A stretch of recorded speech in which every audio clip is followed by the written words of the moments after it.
Hello, my name is Obie Silverwood. I've just written a new book, Industrial Real Estate Investing and Management. I had the good fortune of being in the right business at the right time. I was able to retire at 45 years old, a multimillionaire, money made from industrial real estate brokerage. And I've been a broker for 47 years and an investor for most of that time.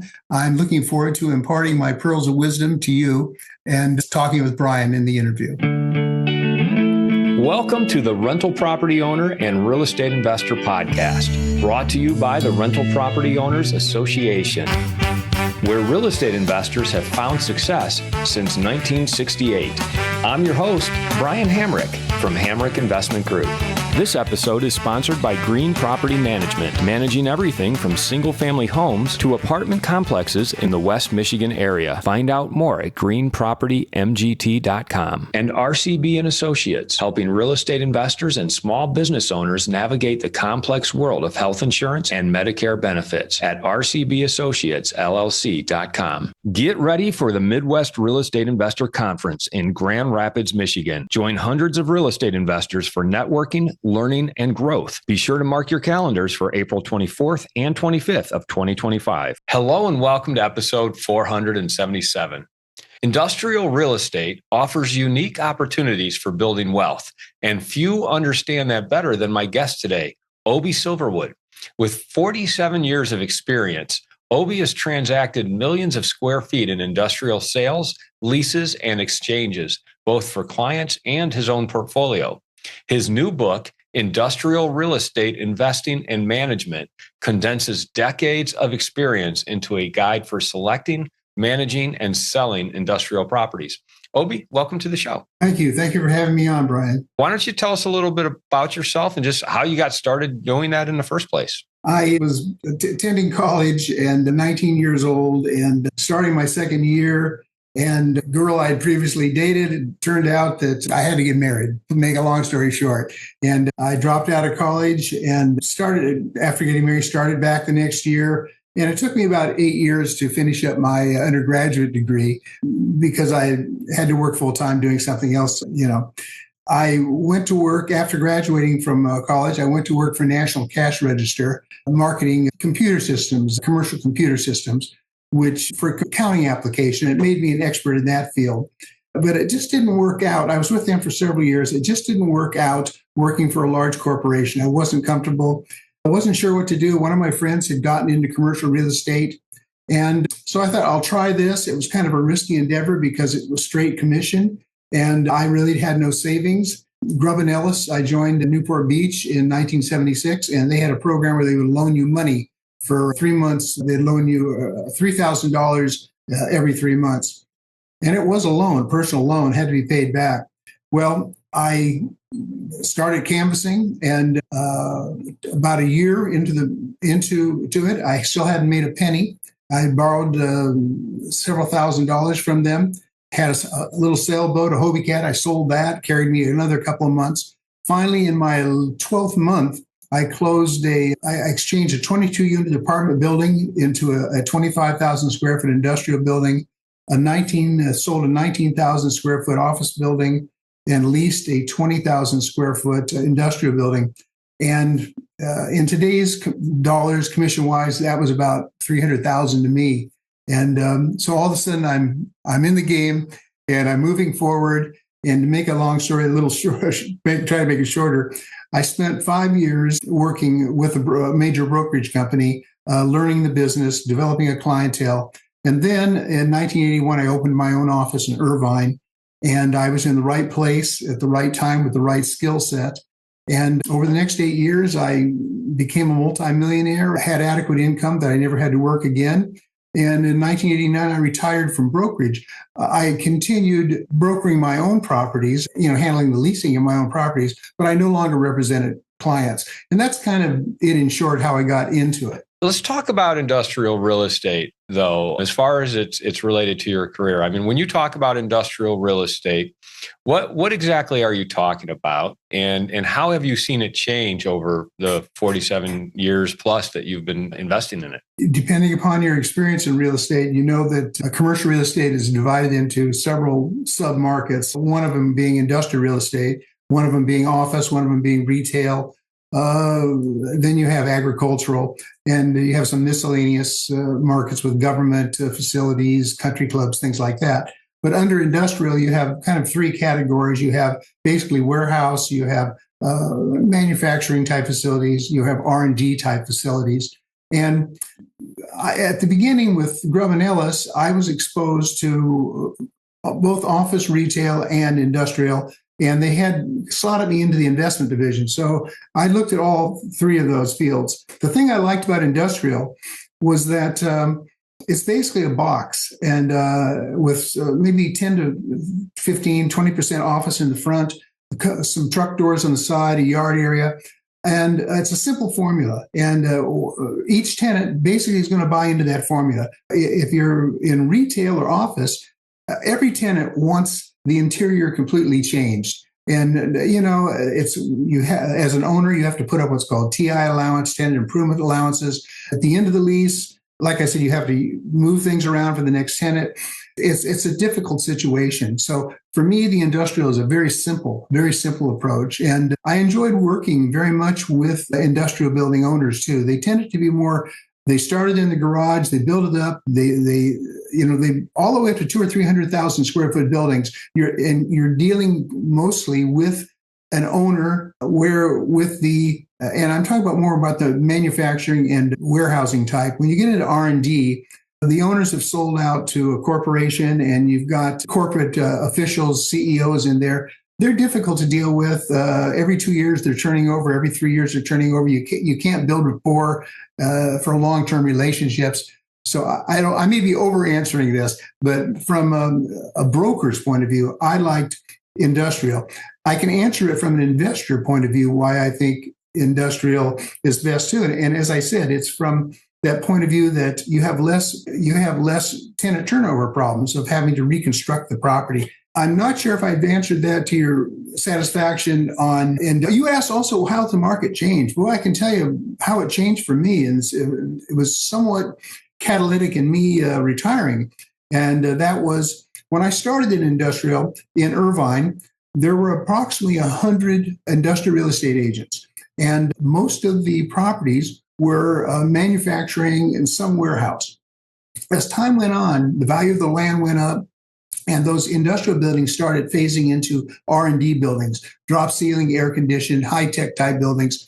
And no longer did you have that type of owner that I told you started with a garage operation and built it up into a company that you could relate to that person and build rapport with him over a period of years and eventually representing him in leasing out space or buying another building. You're dealing now with, as I said, CEOs, CFOs, facility directors, corporate people, and you didn't have the same opportunity to build rapport as a broker. Then also, it started shifting from R&D to more office, straight office. Office I didn't like. Again, you're dealing with attorneys who have law firms, your large accounting firms. A very different animal. But at the same time, the market changed relative to brokerage. It went from 100 industrial estate agents to about 300. So I had less of the type product I liked because industrial was moving out of Irvine because it was so expensive for housing. It was moving to the Inland Empire, moving to San Bernardino and things like that. I didn't want to move. I liked living at the coast. So I reached a point where I didn't like the product anymore. I had much more competition than I had before. And fortunately, I had invested in industrial buildings, and I now had net worth, income. And I said, I could probably stay in this and continue to make some money. But I said, I have enough to last me the rest of my life. So I'm out. I'm out of this. And that's kind of my progression in it. So you were able to build your own portfolio while you were brokering industrial buildings as well. And I want to be clear on the distinction between industrial and R&D, because I think I kind of am up to speed with what you said. But R&D is research and development, and that's a kind of a different beast. Yeah, it's a different beast. I won't say the entire building. Most of this building would be drop ceiling, air conditioned. A big part of it would be lab area, clean rooms, chip assembly and things like that. The rest of it, engineering and things like that. So it's a lot more complex than the box that you like. That's true. And the management is different, very different. They're not seat of the pants entrepreneurs. They're corporate employees, and they're more comfortable. You see, I always like being kind of a lone wolf. I didn't like being part of a large organization. That's why I got out of the large brokerage companies and formed my own. Plus, it was more profitable to just do my own deal. But the safest play for these corporate employees, management, was to hire someone like Coldwell Banker, a team. They protected their position. They didn't do anything wrong by saying, "I've hired the largest brokerage firm and a team of guys," instead of individual Obie Silverwood with Occidental Brokerage, with a couple of backup fellows I had to assist me. So the competition became different too on that type of a product, the R&D product. In your own portfolio, is it mostly the warehouse type industrial, or do you have some of the R&D? And what's it like managing? Like, I'd assume you still have this portfolio. How are you handling that right now? My preference is small buildings, 5,000 square foot, 5 to 10,000 square foot buildings, because that was probably the least expensive I could get into. And to get into that, when I closed large deals, instead of buying a Rolex, a Mercedes-Benz, and a beachfront house, I invested it into property. And another little pro wisdom, I always tried to avoid any type of a partnership. I mean, at some points I tried that. They never came to fruition, but partnerships are always a problem. The bank is a big enough problem as a partner. When you buy these buildings, you have to have a bank as a partner at the beginning. And so I got into these smaller buildings, and yeah, I still have them, and handling it's not a problem. I mean, when I have a vacancy, when I have a turnover, I broker it. I have a brochure. I put up a sign. I put it into LoopNet, which is kind of a multiple listing system for industrial properties. And the inquiries come in. I lockbox the buildings and show the buildings, and it's not a problem. I mean, and I do a tremendous in the book, my book, Industrial Real Estate Investing and Management. I talk about the financial colonoscopy. One of the things that's kept life comfortable for me is that I really research a tenant. I really do a due diligence on every tenant to make sure. I mean, when you read this, I say this might sound tedious, the list of things I do, but it pays off. You want to avoid lawsuits. You want to avoid tenant. It's sometimes, and I say this in the book, it's better to have no tenant than to have a problem tenant. Talk about the financials of investing in industrial. Like, what are you looking at? Are you looking at like how much you pay per square foot, and then income per square foot? And then what does your expense ratio look like, and what is it made up of? Are you saying when you're going to evaluate a property to buy it? Well, let's start there. When you're going to evaluate a property to buy it, what would you look at? You look at two things. One, you look at the financial aspects of the property. And secondly, you look at the physical aspects of the property. But if you're going to look at the financial aspects of the property, the first thing you're going to consider is the capitalization rate. And for those that may not be familiar with that term, and it's a critically important term, and it's thoroughly explained in the book how to calculate a capitalization rate. Basically, you're going to take your gross rental receipts that the property generates, and you're going to subtract away from that your maintenance costs. You're going to subtract away your taxes, property taxes, your insurance, a vacancy factor, any management factor, if you're having the property managed. You subtract those expenses away from the gross rental incomes, and you come up with a net income on that property. If you take that net income and you divide it by what you paid for that property, or what you're going to pay for that property, that is called your capitalization rate. And it'll range anywhere from 2% up to 15%. And the range is dependent upon risk. The higher the risk, the higher the return that you should expect. The lower the risk. For instance, if your leases to a government facility as a post office or something, it's a very, very low risk. You might be looking at a 3% capitalization rate on that. If you're leasing to somebody that's manufacturing home entertainment centers, maybe you're going to be looking at closer to a 12% or 11%. But you want to find out what is the capitalization rate for the area that you're going to invest in, the geographic area. Every geographic area for a certain set of buildings, size buildings, has capitalization rates. And you want to make sure that the property that you're looking at, that its capitalization rate falls properly within the capitalization rate range for the geographic area you're at. So that's part of your determination financially. But physically, of course, location. You want to make sure that the property is properly located, ideally in an industrial park, because an industrial park, they're very well thought out as infrastructure, general market, things like that to support it, rather than a building in an odd area way off somewhere. It may be a nice building, but it's going to be more difficult to get a tenant out there. So you want to be in an industrial park, and then the layout of the building. You want it to be that standard bread and butter thing that I said, a box, 10 to 20% office in the front, some truck doors on the side and the back, the yard area, nothing exotic. And the condition of the building should be well maintained. And then, of course, you want to make sure it has no history of hazardous materials, underground storage tanks, anything like that. So that's just kind of a brief on physical characteristics. I'd like to take a moment to tell you about Green Property Management. Not only do they manage everything from single-family homes to apartment complexes in the West Michigan area, they also manage my entire portfolio. So I can tell you from personal experience that their unique flat fee management style is worth a closer look. If you feel that your property isn't operating to its fullest potential, then Green Property Management can help you take a holistic approach that will save you money, eliminate your headaches, and increase your net income. And if you're a property manager interested in applying Green Property Management's model, give them a call at 1-866-95-GREEN or visit them on the web at greenpropertymgt.com. If you're thinking of leaving your W-2 job and becoming a full-time real estate investor, one of the greatest costs you must consider is healthcare for you and your family. When I made this transition myself, I found the whole healthcare insurance process to be confusing and frustrating. That's why I'm glad I met Chad Creasy at RCB & Associates. Chad is a professional health insurance agent who helps real estate investors and small business owners understand and choose their best healthcare options. And best of all, his services are covered by the insurance company and won't cost you a dime. If you live in Michigan and are expecting a change in your healthcare insurance coverage for any reason, or losing employer coverage or transitioning into Medicare, then you owe it to yourself to contact Chad Creasy at rcbassociatesllc.com.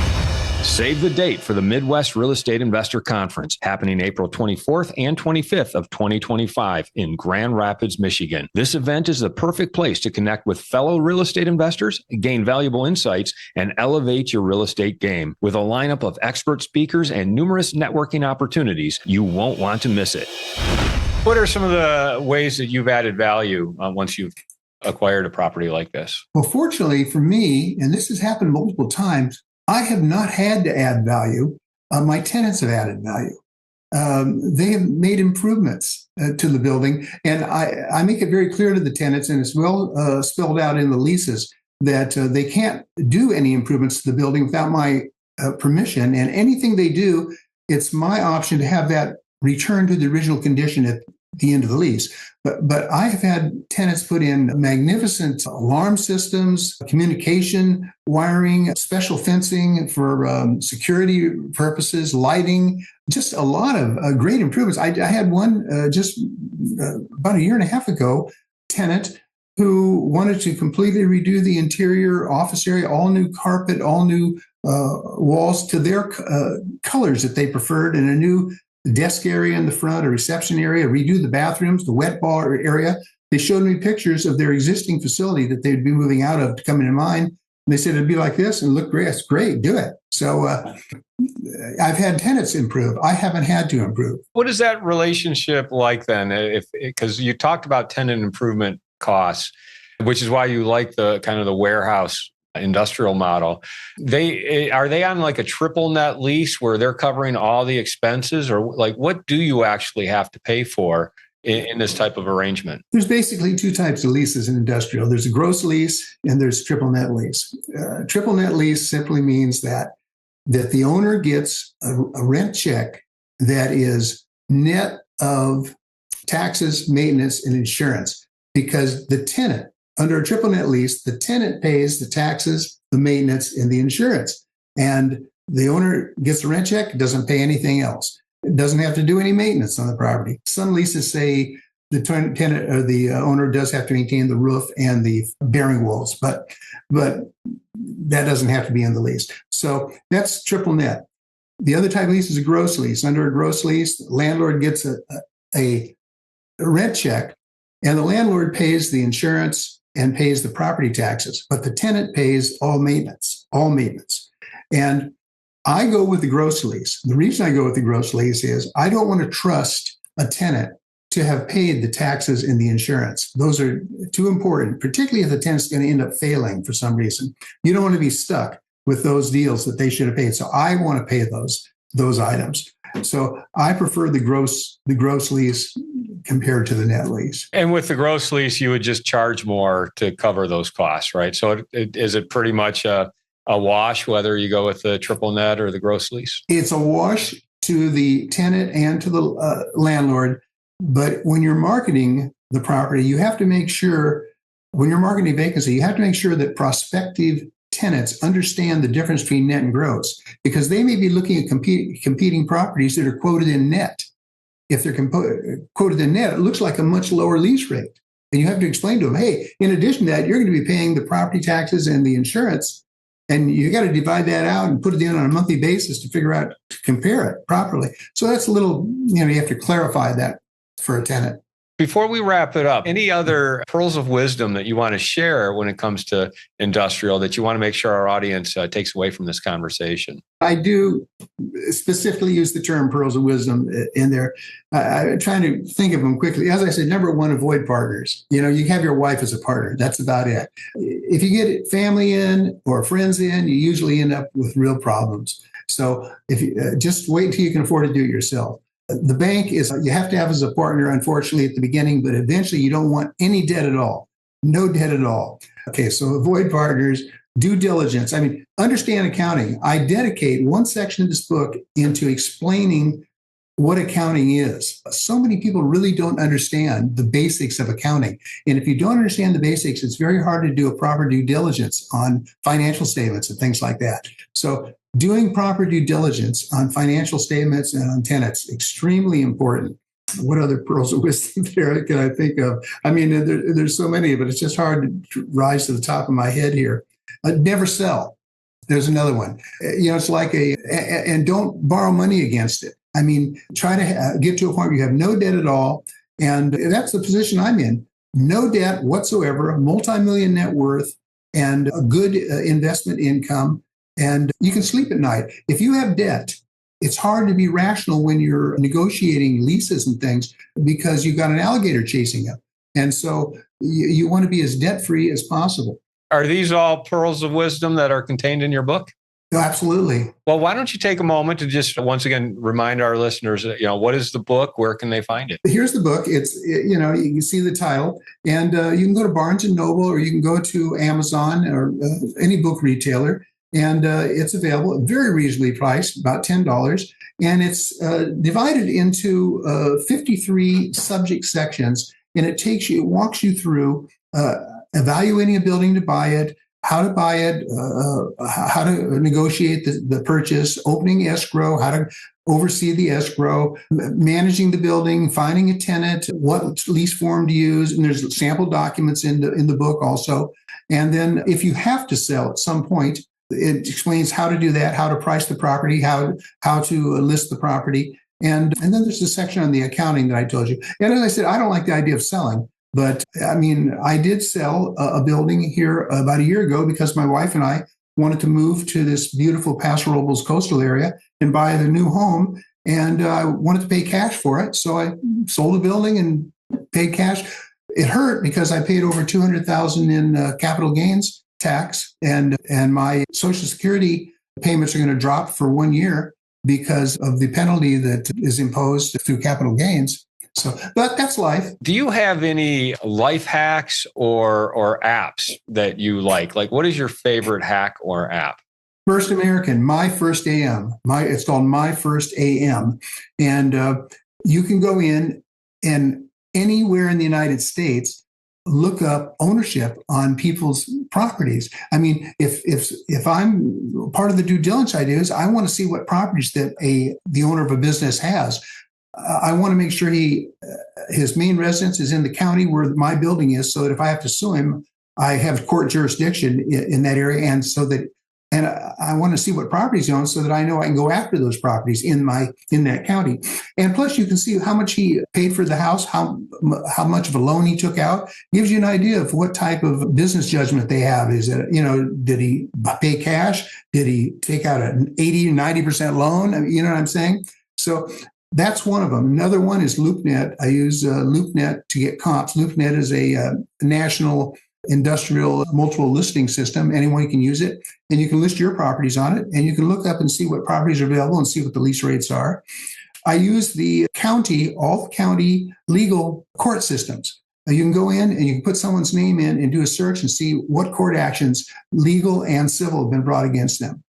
What other ones do I use? I use the state of California corporate, Secretary of Corporations, to make sure that if the company has a LLC or a corporation, that it's a valid corporation and that there's no actions against it and things like that. You list all that in your book as well? Yes. Hold your book up one more time so people can see the title, and really hold it up. Is that close enough? Yes, perfect. Okay, now we can see it. So the name of the book, once again, is Industrial Real Estate Investing and Management. And if you put my name, Obie R. Silverwood, and Amazon or Barnes & Noble, it'll take you right to the book. But if you just put my name, Obie R. Silverwood, in Google, hundreds of pages will come up referring to me, this book and other books I've written. But you'll see this book on hundreds of pages, and you can almost click any one of them. It'll take you to an order deal on that page. Well, Obie, thanks so much for coming on the show. I mean, I've really enjoyed this conversation, and you obviously have had so much experience in industrial real estate, whether it be warehouse or R&D, and just getting your perspective on it, I think, is really helpful. And I really appreciate you having this conversation with me today. I appreciate you having me on, and it's so much fun because there's so many good stories. I wish we'd have another opportunity because there's so many good stories I could tell you about deals. But anyway, it's been fun. I want to thank everybody for listening to this episode. I'm your host, Brian Hamrick from Hamrick Investment Group, and you can find out more about me by going to higinvestor.com. That's higinvestor.com. And you can also ask questions and join us on Facebook by going to RPOA, Rental Property Owner and Real Estate Investor Podcast. And remember to save the date for the Midwest Real Estate Investor Conference on April 24th and 25th of 2025 in Grand Rapids, Michigan. It's going to be an event you won't want to miss, packed with invaluable sessions and opportunities to connect with like-minded investors. Keep listening for more updates, and we look forward to seeing you there. This episode was sponsored by Green Property Management, managing everything from single-family homes to apartment complexes in the West Michigan area. Find out more at greenpropertymgt.com. And RCB & Associates, helping real estate investors and small business owners navigate the complex world of health insurance and Medicare benefits at rcbassociatesllc.com. You've been listening to the Rental Property Owner and Real Estate Investor Podcast, brought to you by the Rental Property Owner Association. You can find out more at rpoaonline.org. If you enjoyed this podcast, please go to iTunes to subscribe, rate, and review.